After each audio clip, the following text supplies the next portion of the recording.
Good afternoon, everyone. I want to thank you all for being here. Earlier this morning, the Democratic members of the House Oversight Committee filed a lawsuit against the Trump administration for withholding documents relating to the Trump Hotel here in Washington, D.C.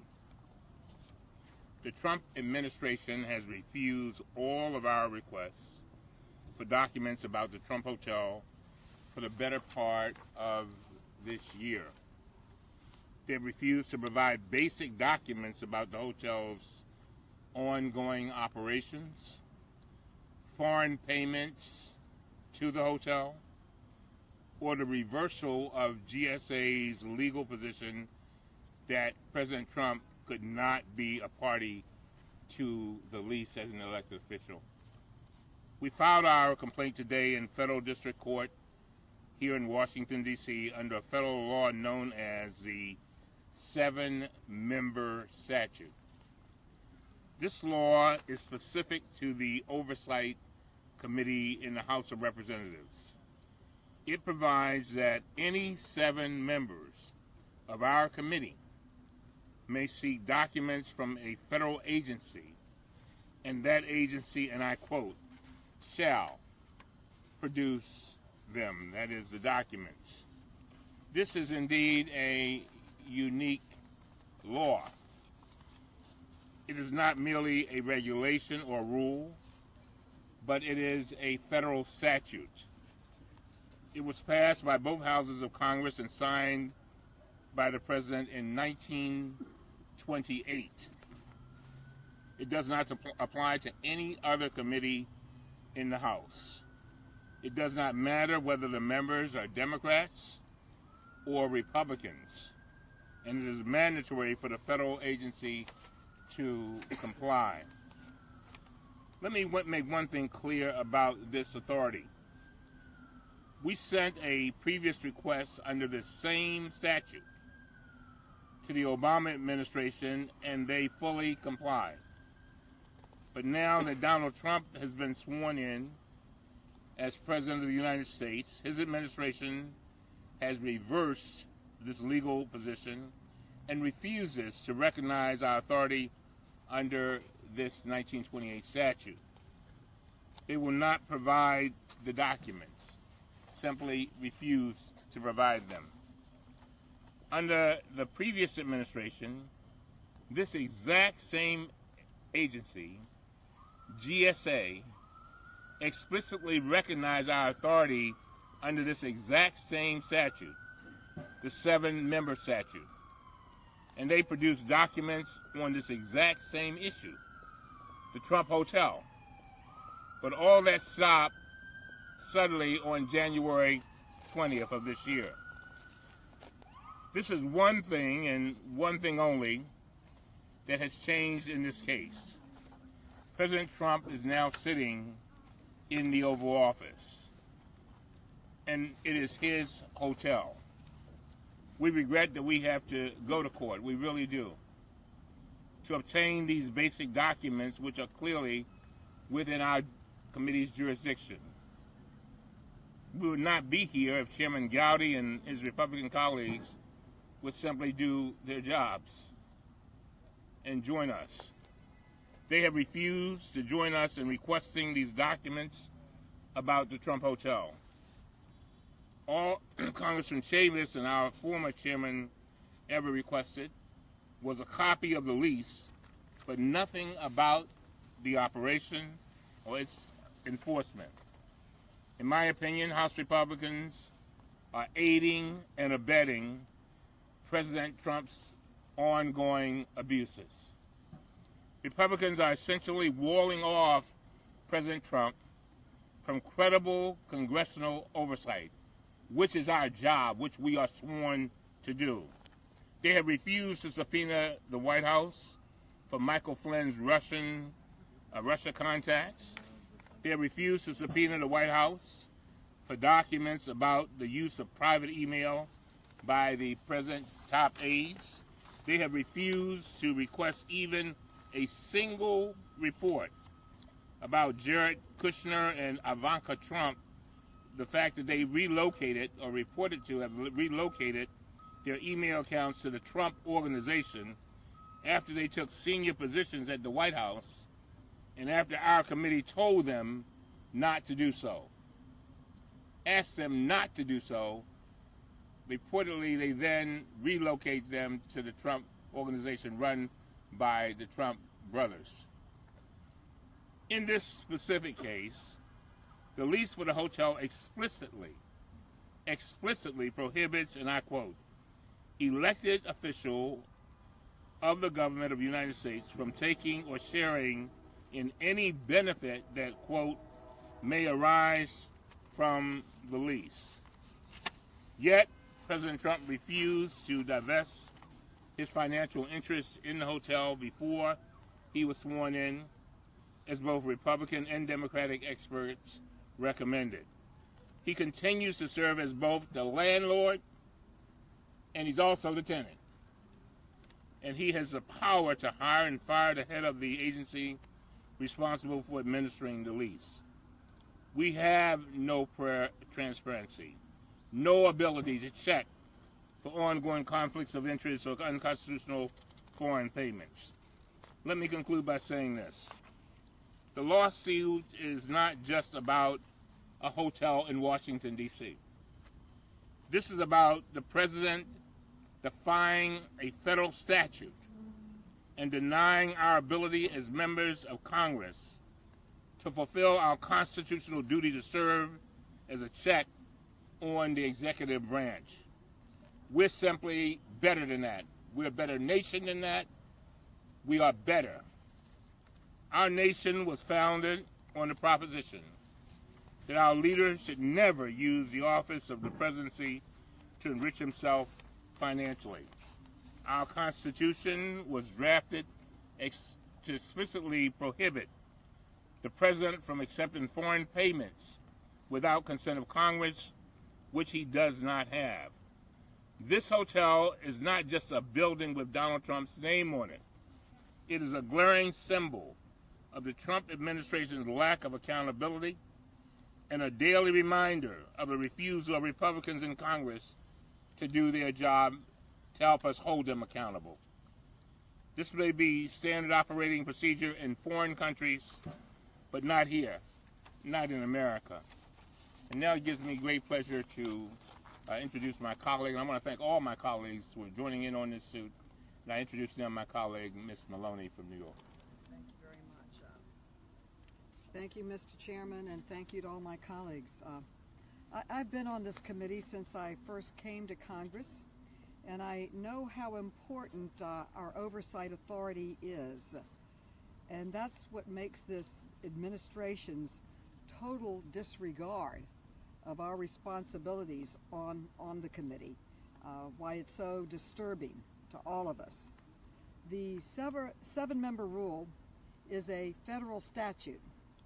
The rule has been on the books. It's been in place since 1928 to ensure that our committee can carry out our oversight responsibilities regardless of who is the majority in Congress and regardless of who is in the White House, Republican or Democrat. This is what checks and balances is all about.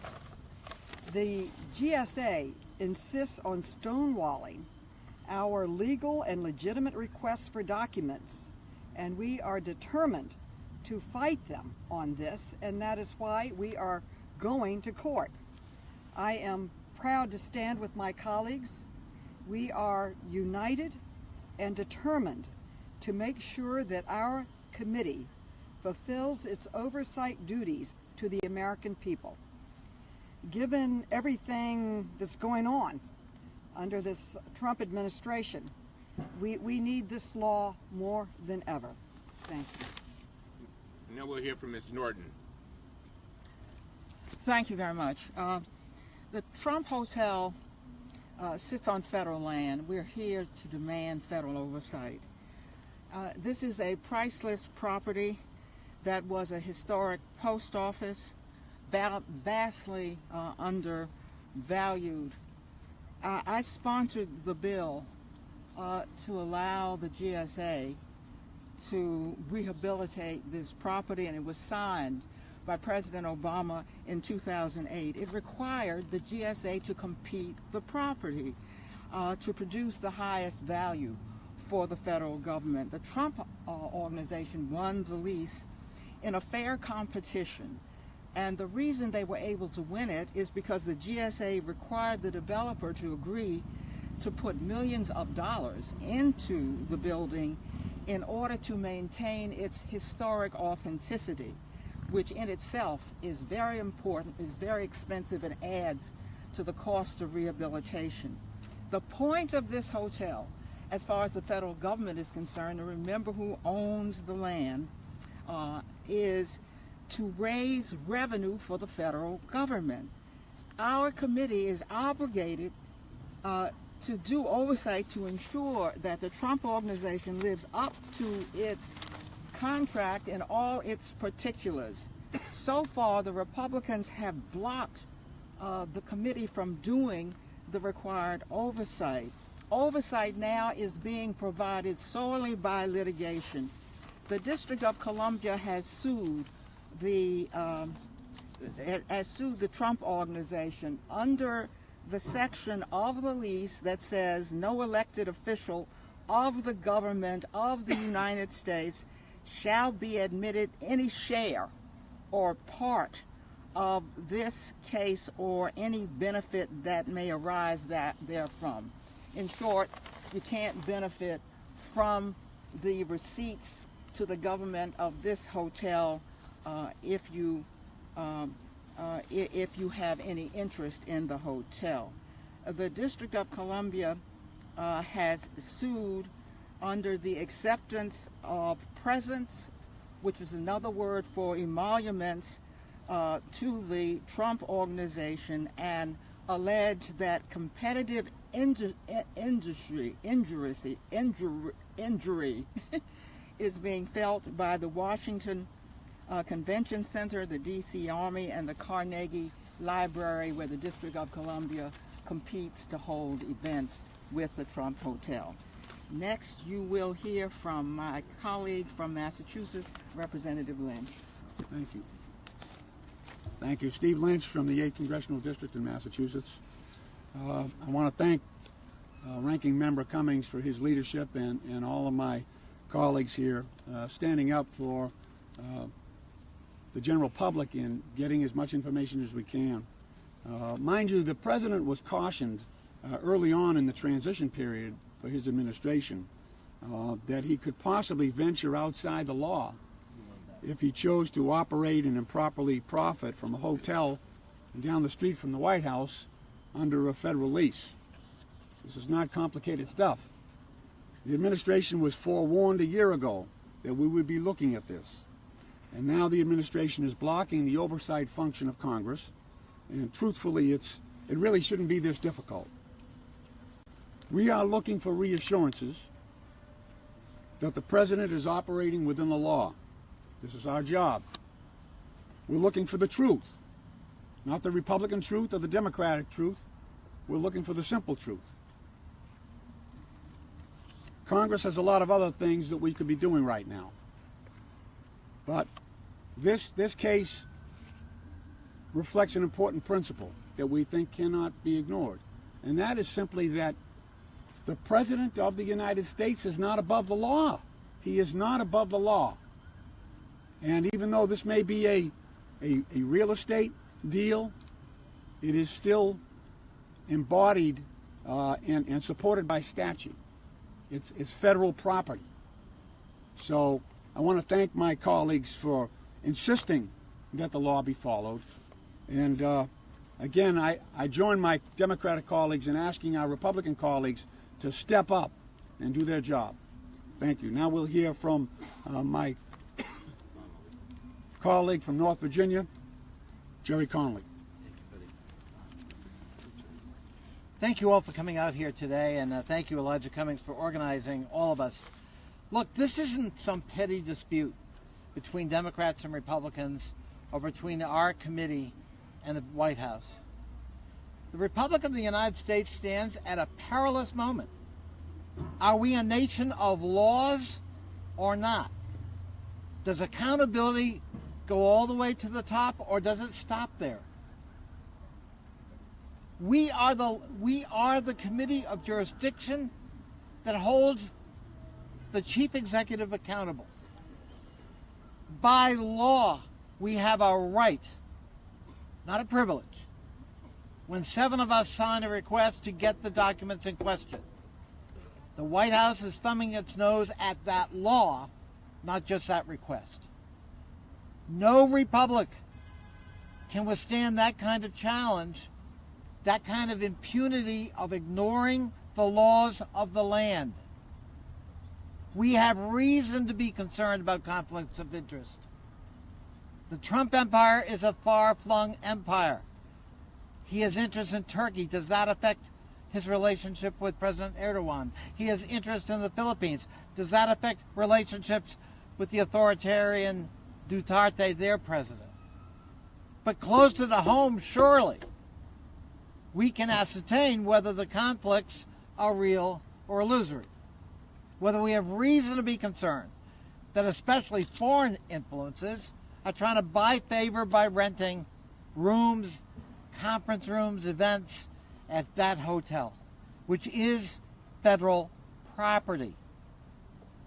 The stakes are very high, and we're going to fight, and we're going to prevail in the courts of law, absent White House cooperation. Thank you so much for being here today, and it gives me great pleasure to introduce my colleague from Michigan, Brenda Lawrence. Thank you. Brenda Lawrence from Michigan, the 14th District. This is about the law. A law that says 7 members of the Oversight Committee can request essential documents from this administration. This is about our responsibility. This administration is not following the law. There is history. Previous administration, Republican and Democratic, have complied. What has changed? The only thing that's changed is the person in the White House and his administration.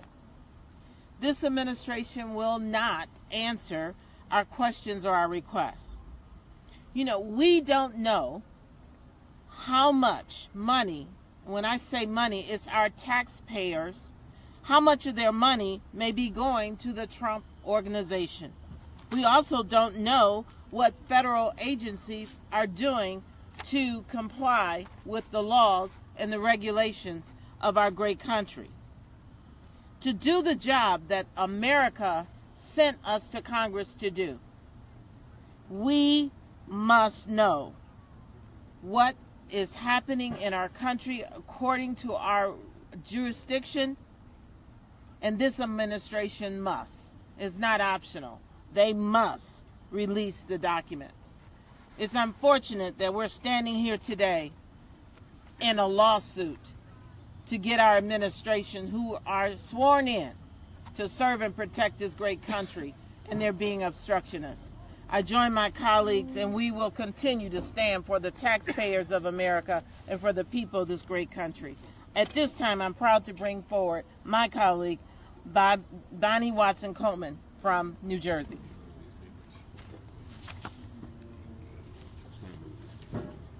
I just want to first thank our ranking member, Mr. Cummings, for being such a leader in this issue. And I want to thank my colleagues for standing here, each and every one of us on this committee. Some of us are not standing here, but we're solidly behind this issue. This democracy is very fragile. And the thing that scares me the most is that there's so much happening every day that we're beginning to think that things are normal when they are not. Now, the minorities don't have very many options to get information and to have accountability. One of those options is this 7-member rule, which is a law. We wouldn't have to be here to do this if our Republican colleagues in Congress would do their job and stand with us. Because everyone in this country has a right to know the answers to the questions we're asking, because everyone has a right to be protected and to ensure that our government is at the highest standards. So I'm grateful to be here at this opportunity to know that we are taking the opportunity that we have, and that is to take this case to the courts, to have the courts to find in favor of what this law stands for, and to compel the GSA and the White House to give us the information that we've requested. And hopefully, when our Republican colleagues recognize that we're not going to stand silently by as they are, that they'll come to their well-being and come and do their job as well, and we won't ever have to go here again. And with that, I'd like to turn this over to my colleague, Mr. Krishnamurthy. Oh, okay, great. I didn't bastardize that. No, you did great. Thank you, Ranking Member Cummings, for your incredible leadership on this and so many issues on our committee. I'm honored to join my colleagues today in this lawsuit we're filing against the General Services Administration. Before I entered Congress, I was a Special Assistant Attorney General and helped to start the Public Integrity Unit in Illinois. In Illinois, we know something about the lack of public integrity. We've had multiple governors go to prison, and so we can spot a lack of public integrity from a mile away. This lawsuit, at bottom, is about bringing public integrity to the government of the United States and to the executive branch. To have public integrity, we have to have accountability. To have accountability, we have to have transparency. And to have transparency, we need the documents. We need the documents. Just as the sun is shining on us today, we need sunlight on the terms of this deal. We need sunlight on the operations of the hotel. We need sunlight to shine on exactly what the heck is going on with this lease at the Trump Hotel.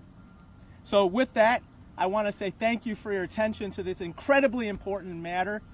We must bring public integrity to the government of the United States, the executive branch, and the White House. Ms. Demings is next. Good afternoon, everyone. I was not scheduled to speak today, but since I am here, I will. Let me just say this. None of us want to be here, but we are about the people's business. Unfortunately, the administration has not left us any other options than to bring this lawsuit on behalf of the American people. For someone who served 27 years as a law enforcement officer, served as the chief of police, are we a nation of laws? You doggone right we are. And in America, everybody counts, but everybody, including the President of the United States, is accountable. And so today, we are not the only people wondering if there is a conflict of interest down at the Trump Hotel.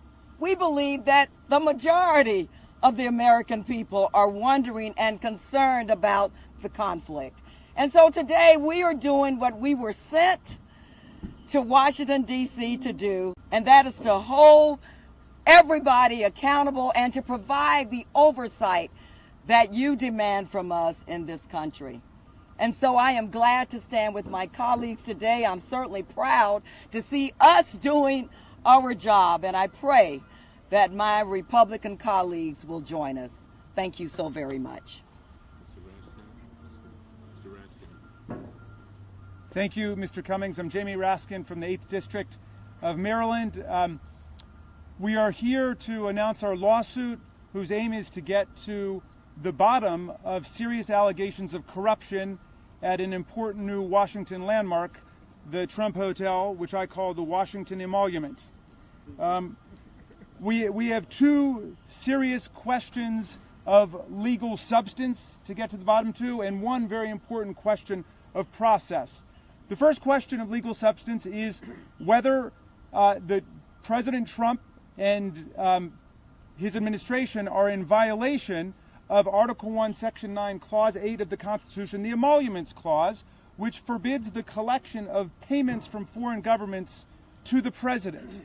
And if that's taking place at the Trump Hotel, that is unconstitutional, and it is a grave constitutional violation and injury to the American people. The whole purpose of the Emoluments Clause was to make sure that our public officials, starting with the President, but members of Congress on down, all have 100% loyalty to the American people and are not compromised by loyalty to foreign powers. So that's number one. Number two is the alleged breach of the lease, which is written between the U.S. government, the GSA, and the Trump Organization, which explicitly forbids the collection of any money, any financial interest by an elected official in the United States or an elected official in the District of Columbia. If the President of the United States is continuing to collect money under that lease, he is in violation of the lease. And it seemed as if GSA was very clear about that, at least in 2016. They have now turned bizarrely silent on that issue. But we need to get to the bottom of it.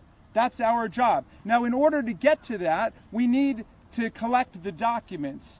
And we exercised our statutory rights under the 7-member rule to request documents from the GSA relating to the Trump Hotel's lease. And they have refused to honor that. That is a statutory right for us and a statutory duty and obligation for them, which they are in breach of now. And that's why we're going to court, simply to enforce our rights there. As Mr. Cummings pointed out, we are the only committee in the United States House of Representatives which is empowered to collect documents from executive agencies under the 7-member rule. So this is a very important breach of the separation of powers and a dishonoring of the rights that we have under the 7-member rule. Mr. Cummings, you know, James Madison said that under our Constitution, no man may be a judge of his own cause because his bias will impair his judgment and compromise his ethics, his integrity. This is the situation we're in right now. And I would leave everybody with the words of Tom Paine to think about. Tom Paine said that in the monarchies, the king is law, but in the democracies, the law is king. Who's going to be king here? Mr. Welch. Thank you. Just 2 points. One is we are a nation of laws, and we have to enforce the laws. We have checks and balances in government, and that is just completely thrown out the door, completely disregarded if Congress is not allowed to get access to information that it needs.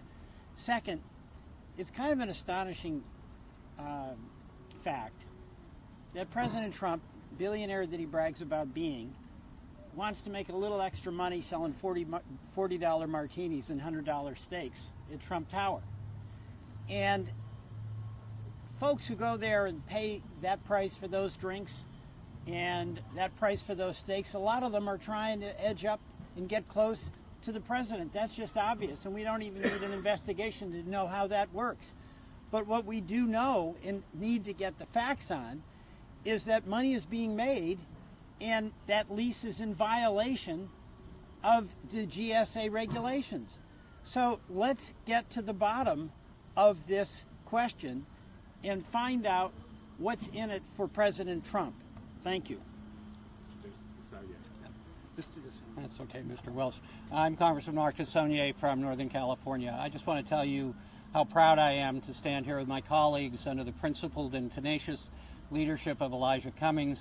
And to me, this is very simple. As Mr. Cummings said, this is a law that was passed in 1928. Calvin Coolidge was President of the United States. It's here for this purpose. Although I would prefer, as my colleagues have said, to be here with our Republican colleagues, this law was created for this kind of situation. And this committee is required to do its due diligence. So what we're looking for is the facts. We're not looking for a fight. We're looking for the facts. And then let the Congress, the committee, the Congress, and the American people judge for themselves whether there's something amiss here. And the courts will decide that as well. The other unfortunate thing is that the administration is not working with us and clearly is trying to avoid its statutory responsibility. So I would just conclude with, as a simple observation, it seems as if there's nothing to hide, the administration would be working with us. And the sooner they get to that point, the sooner the American people and the American public will see if there's a violation of the contract or the statutes. And with that, I'd like to give it back to the ranking member. Thank you very much. Thank you all. We are joined today by our lawyer, David Valdek, and I want to introduce David, the attorney who is helping us with this case. He's currently a professor at Georgetown Law School and director of the school's civil litigation clinic. He previously served as the director of the Federal Trade Commission's Bureau of Consumer Protection. He is the foremost expert on the 7-member statute. He represented former Oversight Committee Chairman Henry Waxman and other members of the committee when they brought 2 previous challenges under the statute. We'll take a few questions, and Mr. Malevich will be assisting in any questions that might be appropriate for him. Yes. Yeah, I'm Charlie Clark, the government executive. The Inspector General for GSA, I believe, is looking into this issue. Is that going to help you all? Or It probably will, but we have our own responsibilities, and we are concerned over and over again how it's become almost impossible for us to get documents from this administration. And so, as all of my colleagues have said, in order for us to do our jobs, we have to have transparency. And so the IG may be doing their job, but we've got our job to do this also. Yes, sir. How's this being paid for? We're providing our service pro bono, and the ethics office and the ethics rules make it clear that we're entitled to do that. Is it fair to say you'll have standing problems? I know that a district court has ruled in your favor on a similar 7-member case, but courts have looked down upon individual members bringing suit in their individual capacity. Right. This is different than those kinds of cases. These members are not bringing this as individual members. They're bringing it pursuant to a statute that was passed by both houses of Congress and signed by a president. In that respect, it's unique. There's more of a delegation from Congress to these members than there is to any committee or subcommittee or chairman. So I think that the government will raise standing. They have no defense on the merits. The statute is clear as a bell. It says an executive agency shall provide information when it's requested by 7 members of this committee. So the only defense the government's going to have is they can't sue. And that argument has fallen flat in recent years in the District of Columbia. The Holder case, the Burwell case, the Myers case, the most recent cases decided by this court have all permitted entities of Congress to go ahead and sue. So yes, I think that will be a defense, but I don't think it's a substantial one. In terms of the foreign emolument issue, what documents, what information are you seeking? Do you want to take it? So one category of information that was provided to us up until inauguration were some of the income streams going into the hotel.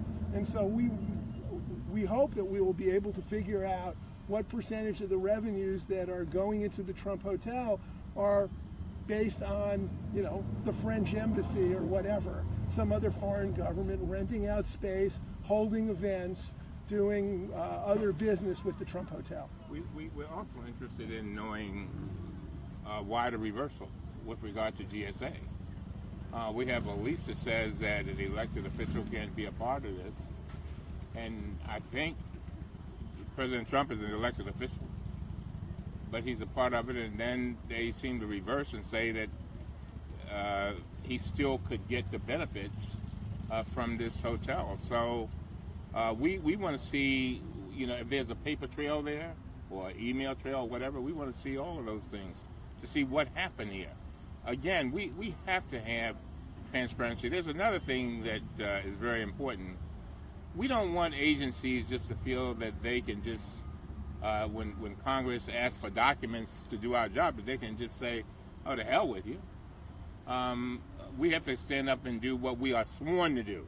And I emphasize that. We're sworn to do this. And so hopefully we'll be able to get to the bottom of it and see what's going on here. All right? Is your suit specifically against GSA or is it against Mr. Trump? It's against Mr. Horn, who's the acting administrator of GSA. What does the timeline look like? So under the rules, the government will have 60 days to respond. Before then, we can move for judgment, and this case will be decided basically on competing motions, hopefully sooner rather than later. Thank you all. All right. Thank you very much.